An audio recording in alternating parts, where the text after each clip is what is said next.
Sunrise news के इस video में आपका स्वागत है। हाल ही के दिनों में जातिगत जनगणना की मांग काफ़ी तेज़ी से उठी है।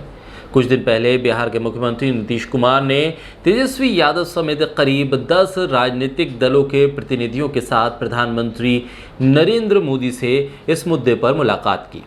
सभी ने जल्द से जल्द जातिगत जनगणना कराने की मांग उठाई, जो लंबे वक्त से अटकी हुई है। न सिर्फ बिहार बल्कि उत्तर प्रदेश समेत कई अन्य राज्यों में भी राजनीतिक दलों ने इस तरह की मांग उठाई है। हालांकि केंद्र की ओर से लगातार इसको टाला ही गया। अब सुप्रीम कोर्ट में दाखिल हलफनामे में केंद्र ने साफ कर दिया है कि इस बार भी जातिगत जनगणना नहीं होगी। सुप्रीम कोर्ट में केंद्र सरकार ने कहा कि पिछड़ा वर्गों की जातिगत जनगणना प्रशासनिक रूप से कठिन और जटिल है। महाराष्ट्र राज्य की याचिका का जवाब देते हुए केंद्र ने ये बात कही।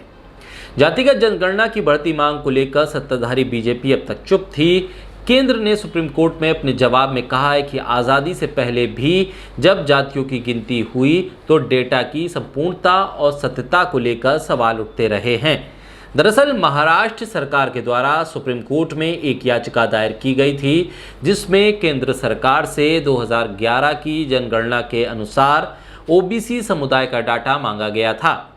महाराष्ट्र में ओबीसी समुदाय के लिए जिला परिषद, जिला पंचायत चुनाव के लिए 27% आरक्षण को लेकर ये डाटा मांगा गया। केंद्र ने कहा कि 2011 में सामाजिक, आर्थिक और जातीय जनगणना के डाटा में तमाम तरह की तकनीकी खामियां हैं और ये किसी भी तरह से इस्तेमाल किए जाने योग्य नहीं है। 2011 की जनगणना में जाति आधारित सामाजिक आर्थिक स्थिति के ब्यौरे को मोदी सरकार ने जारी नहीं किया था।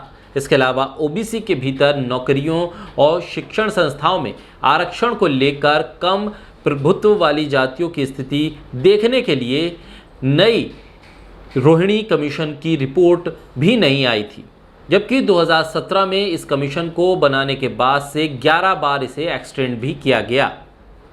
सामाजिक न्याय और सशक्तिकरण मंत्रालय ने अदालत में अपने हलफनामे में कहा, पहले भी इस मुद्दे को देखा गया था। इस दौरान ये भी लगा कि पिछड़े वर्गों की जातिगत जनगणना प्रशासनिक रूप से काफ़ी जटिल और कठिन है। इसके डाटा की संपूर्णता और सत्यता में काफ़ी दिक्कतें हैं। 2011 के सोशियो इकोनॉमिक कास्ट सेंसस की नाकामी इसका सबूत है। अपनी खामियों के कारण ये हमारे लिए उपयोगी नहीं है और हम किसी भी काम में इसका इस्तेमाल नहीं कर सकते हैं। वहीं केंद्र सरकार ने कहा कि जातिवार जनगणना की नीति 1951 में छोड़ दी गई थी। तब कहा गया था कि आधिकारिक नीति जातियों को प्रोत्साहित करना नहीं है। 2011 की जनगणना में जातियों के डेटा को जुटाने पर केंद्र सरकार ने कहा कि इसकी जनगणना कोई आदर्श जरिया नहीं है।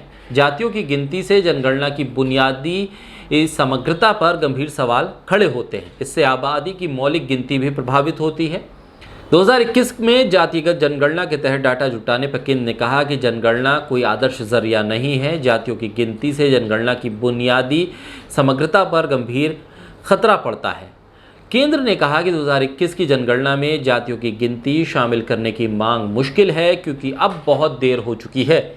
जनगणना की तैयारी 4 साल पहले से ही शुरू हो जाती है। 2021 की जनगणना के चरण निर्धारित हो चुके हैं। इसकी तैयारी पहले से ही की जा चुकी है। जनगणना के सवाल अगस्त-सितंबर 2019 में ही फाइनल किए जा चुके हैं। क्षेत्रीय पार्टियों में समाजवादी पार्टी, राष्ट्रीय जनता दल और राष्ट्रवादी कांग्रेस पार्टी की मांग है कि बीजेपी ओबीसी की सही तादाद बताए। इसके बाद आरक्षण की 50% की सीमा को बढ़ाए।